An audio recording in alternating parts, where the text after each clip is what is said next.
이사야서 52장 13절에서 15절 말씀입니다.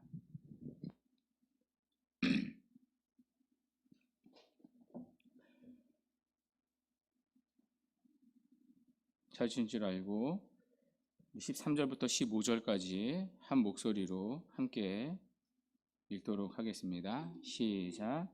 보라, 내 종이 형통하리니 밭대로 높이 들려서 지극히 존귀하게 되리라. 전에는 그의 모양이 타인보다 상하였고 그의 모습이 사람들보다 상하였으므로 많은 사람이 그에 대하여 놀랐거니와 그가 나라들을 놀라게 할 것이며 왕들은 그로 말미암아 그들의 입을 봉하리니 이는 그들이 아직 그들에게 전파되지 아니한 것을 볼 것이요 아직 듣지 못한 것을 깨달을 것임이라. 아멘. 네, 오늘부터는 이제 고난 주간 새벽 기도회를 드립니다. 말씀을 드렸듯이 이번 고난 주간 본문은 이사야서 53장입니다. 이사야서 53장은 오실 메시아에 대하여 예언하는 장입니다. 구약 성경 가운데 예수님의 구원을, 복음을 가장 확실하게 보여주는 장입니다. 그래서 설교의 황태자라 불렸던 찰스 스펄전 목사님은 이사야 53장을 성경의 지성서라고 불렀습니다. 그리고 이사야서 53장이 성경 신구약 가운데 복음의 핵심이 가장 깊게 농축된 본문이라고 했습니다. 종교개혁자 마틴 루터는 기독교인이라면 오늘 우리가 읽은 이 부분부터 이사야 성경 53장 전체를 암송할 줄 알아야 한다고 말했습니다. 그만큼 이사야서 53장은 복음의 핵심을 잘 담고 있습니다. 그래서 오늘부터는 한 주 동안 53장을 보도록 하겠습니다. 그런데 오늘 본문은 이제 53장이 아닙니다. 아니 53장을 설교한다고 했는데 왜 52장 13절부터 설교를 하십니까? 사실 성경에 장절 구분은 없습니다. 장절 구분은 사람이 편의상 만든 겁니다. 특별히 장 구분과 관계되어서는 13세기에 생겼습니다. 13세기에 영국의 한 주교였던 스티븐 랭톤이라고 하시는 분이 장을 구별해 놨습니다. 그 장을 구별한 것을 그대로 나중에 사용했습니다. 아주 틀린 것도 아니기 때문에 그대로 썼습니다. 그런데 신구약 성경 가운데 장절 구분이 가장 잘못된 구분을 꼽으라며 모든 건전한 신학자들이 꼽는 본문이 바로 여기입니다. 왜냐하면 52장 13절부터 15절까지는 53장을 이해하는 가장 중요한 서론이기 때문입니다. 서론이자 복음의 핵심입니다. 그래서 53장을 이해하기 위해서는 오늘 본문부터 봐야 합니다. 실제로 오늘 본문 이해에 보면 이제 53장에 주제가 붙어져 있습니다. 뭐라고 붙어 있죠? 고난받는 종이라고 되어 있습니다. 고난받는 종에 대한 기록입니다. 이사야 성경에는 고난받는 종의 노래가 4개가 있습니다. 42장, 또 49장, 그리고 50장, 그리고 오늘 마지막 53장입니다. 고난받는 종의 노래 가운데 가장 길고 유명한 노래입니다. 그리고 고난받는 종의 노래를 마무리하는 노래입니다. 그만큼 고난 주간과 잘 어울리는 노래입니다. 그런 이해를 가지고 오늘 본문을 보겠습니다.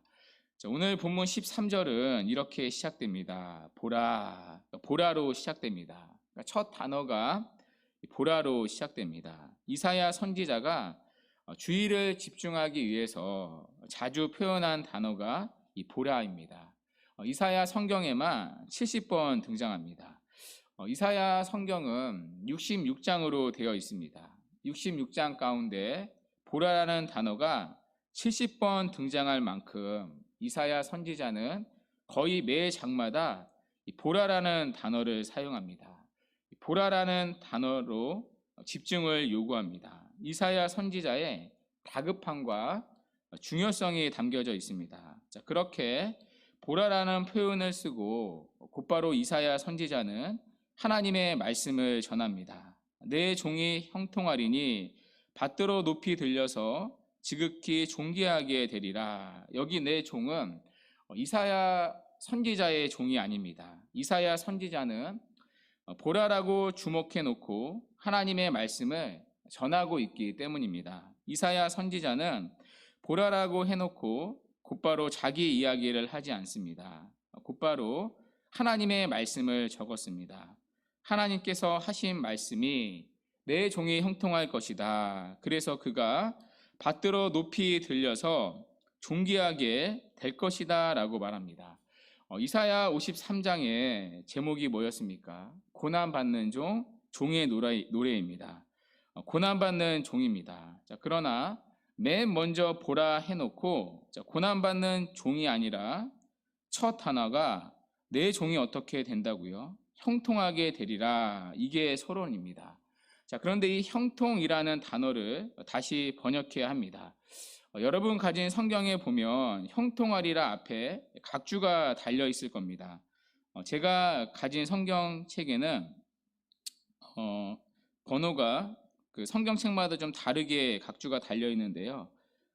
제가 가진 성경책에는 숫자 1하고 괄호가 달려 있습니다. 밑으로 내려오면 각주에 뭐라고 적혀져 있습니까? 지혜롭게 행하리니. 그러니까 형통하리라는 것은요, 지혜롭게 행한다는 뜻입니다. 우리말 성경에는 의역을 한 건데요, 히브리어 단어를 직역하면 지혜롭게 행한다는 뜻입니다. 그러니까 내 종, 하나님께서 세우신 내 종, 하나님이 보내신 내 종이 지혜롭게 행하여 내 뜻을 다 이루실 것이다. 그렇게 말씀합니다. 그래서 실패할 수 없다는 겁니다. 반드시 내 종, 그가 내 뜻을 이룰 것이기 때문입니다. 그래서 이사야 선지자는 보라라고 강력하게 외치는 것입니다. 사실이 확실하면 목소리에 힘이 있지 않습니까? 힘찬 목소리로 이사야는 보라라고 외칩니다. 보라, 하나님이 말씀하시기를 내 종이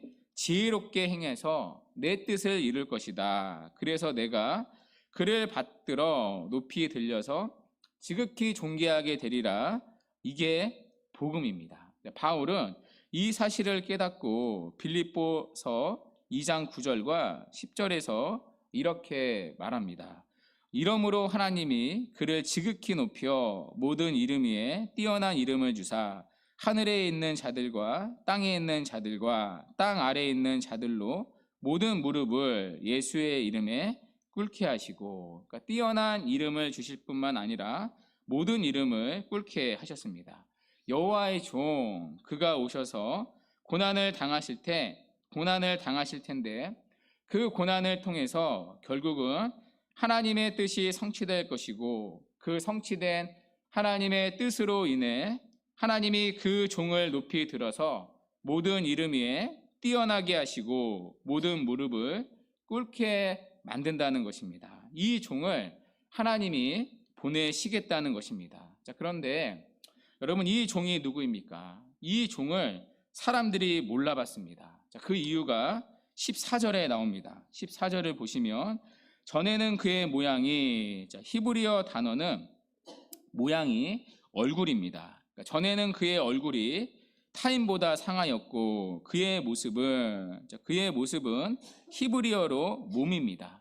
그의 몸이 사람들보다 상하였으므로 많은 사람이 그에 대하여 놀랐거니와 그를 보는 사람들이 소스라치게 놀랐다는 것입니다.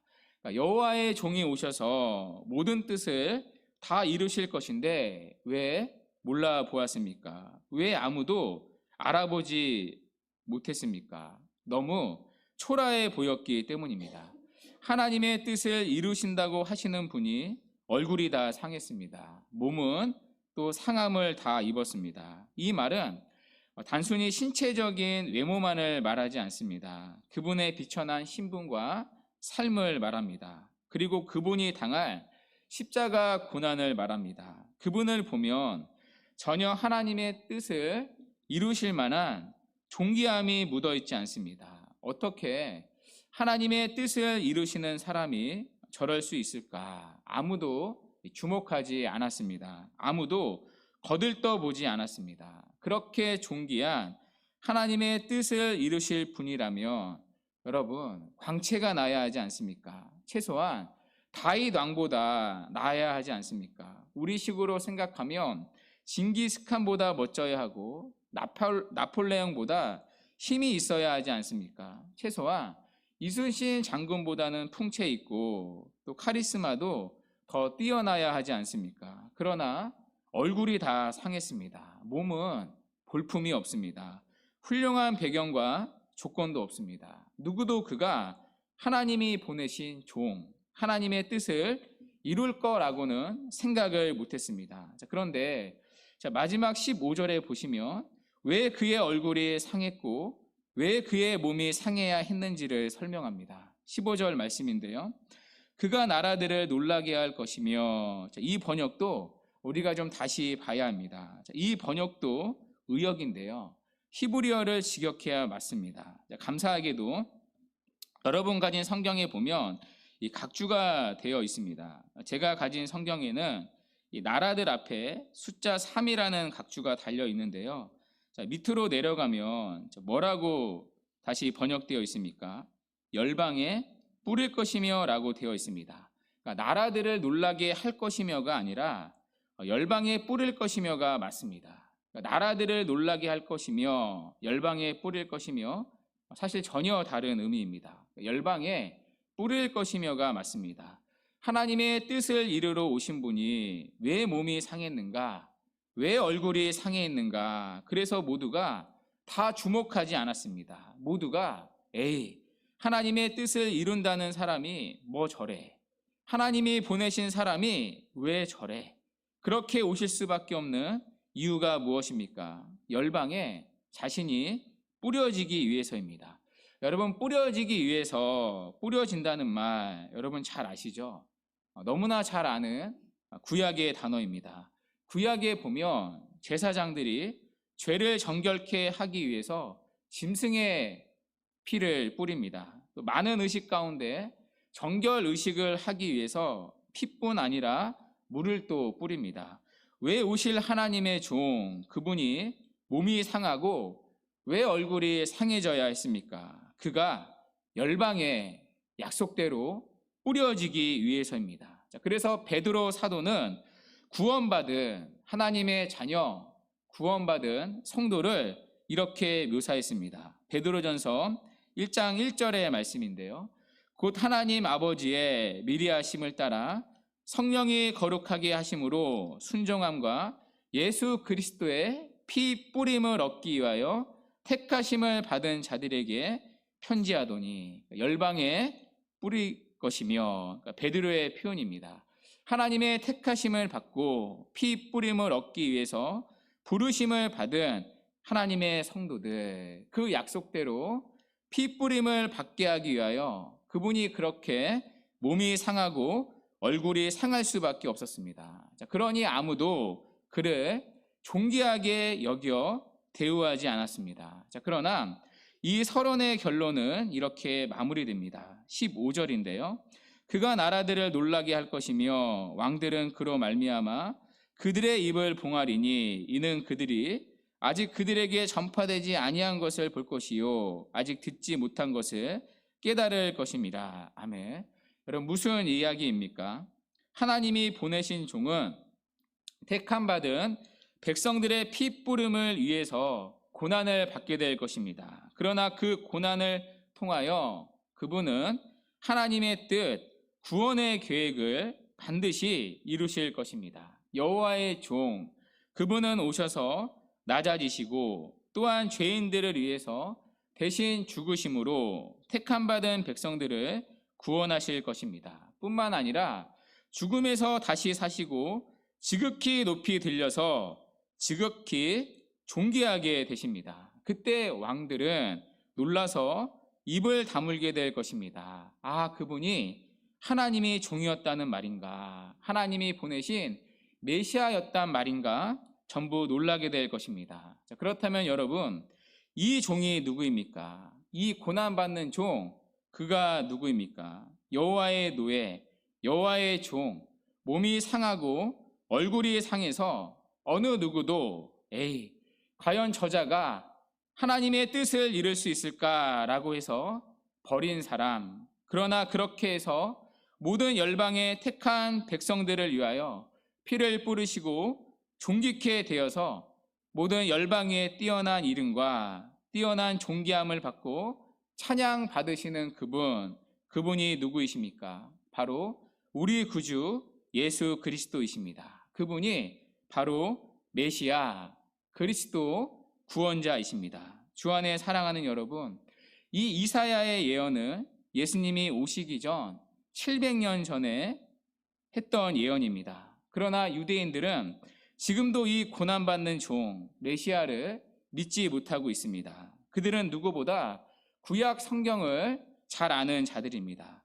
구약 성경을 그렇게 많이 암송하고 그렇게 많이 알고 듣고도 놀라운 것은 유대인들은 이사야서 53장을 아직까지 믿지 못하고 있습니다. 그들에게는 아직까지도 이사야서 53장이 가려져 있습니다. 그러나 우리는 어떻습니까? 우리는 이사야가 예언한 고난받는 종, 그분이 우리를 위하여 핏부림을 얻게 한 메시아라는 사실이 믿어지고 계십니까? 자, 그러면 마지막 우리 53장 1절을 읽고 마치도록 하겠습니다. 53장 1절 우리 다 함께 한번 읽겠습니다. 시작.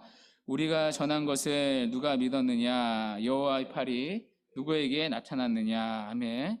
여러분에게 나타났다면 실로 은혜입니다. 유대인들도 모르는 유대인들에게 감춰진, 그렇게 듣고 그렇게 암송했던 유대인들에게 감춰진 이 예언이 여러분에게는 나타났기 때문입니다. 그분이 바로 그리스도시요, 그분이 바로 하나님의 아들이시요, 그분이 바로 택한 백성들의 모든 죄를 사하기 위하여 피 뿌리심을 얻기 위해 십자가에 죽으신 나의 주님이라고 믿어진다면, 그래서 오늘도 그 피가 내 마음속에 증거가 된다면 여호와의 능력, 여호와의 팔이 여러분 가운데 임하신 줄 믿으시기 바랍니다. 그리고 고난 뒤에 있는 영광을 바라보시기 바랍니다. 우리 또한 지극히 높이 들리신 그분과 함께 장차 영원토록 왕노릇 할 것이기 때문입니다. 그러므로 이 믿음으로 오늘도 하루를 살아갑시다. 그리고 무엇보다 우리 거룩하게 살아갑시다. 우리는 예수 그리스도의 핏부림을 받은 자들이기 때문입니다. 그분이 상하고 고난 당한 것은 우리를 위하여 핏부림을 얻게 하기 위해서입니다. 특별히 오늘도 우리가 싸우는 죄는 이미 용서받은 죄입니다. 이미 우리는 핏부림을 받았기 때문입니다. 이 핏부림을 힘입어 살아가는 하루가 되기를 바랍니다. 그래서 오늘도 그리스도 그분을 사랑하고 그분을 위해 살아가는 복된 하루가 되기를 주님의 이름으로 간절히 축원합니다.